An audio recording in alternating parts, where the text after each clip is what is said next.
ღამე მშვიდობიანად ჩაიარა კიევში. ევრომეიდანზე აქციები ისევ გრძელდება. მოთხოვნა იგივე რჩება. მომიტინგეები უკრაინის პრეზიდენტ ვიქტორ იანუკოვიჩისა და მისი მთავრობის გადადგომას ითხოვენ. ისინი რუსეთთან ევროკავშირის ხარჯზე დაახლოებას აპროტესტებენ და აცხადებენ, რომ რუსეთი უკრაინის შეთანხმებამ და შესაბამისად რუსულმა ფულმა შესაძლოა ქვეყანა ახალი პრობლემების წინაშე დააყენოს. რუსეთი უკრაინის შეთანხმებას ეხმაურება ევროკავშირის უმაღლესი წარმომადგენელი საგარეო საქმეთა და უსაფრთხოების პოლიტიკის საკითხებში კეთრინ ეშტონი. მისი განმარტებით აღნიშნული ხელშეკრულება ხელს არ უშლის კიევსა და ბრიუსელს გააგრძელონ მუშაობა ასოცირების შეთანხმების ხელმოსაწერად.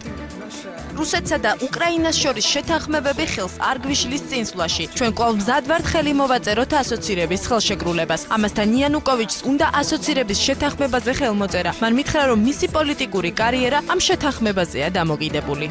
უკრაინის ოპოზიცია აქციებს განაგრძობს. მათი ინფორმაციით დამოუკიდებლობის მოედანზე შეშითა და საკვები პროდუქტით დატვირთულ მანქანებს არ უშვებენ. ავტომობილების შეშვება მხოლოდ დეპუტატების პირადი ჩარევის შემდეგ ხერხდება. განაცხადა ბატკივშინას დეპუტატმა სტეპან კუბოვმა. ევრომეიდანზე პრობლემები შეიქმნა ნაგვის გატანის მხრივაც. ოპოზიციაში აცხადებენ, რომ თუ აღნიშნული პრობლემა არ მოგვარდება, მომიტინგეები ნაგავს პრეზიდენტის ადმინისტრაციასთან და რადას შენობასთან მიიტანენ.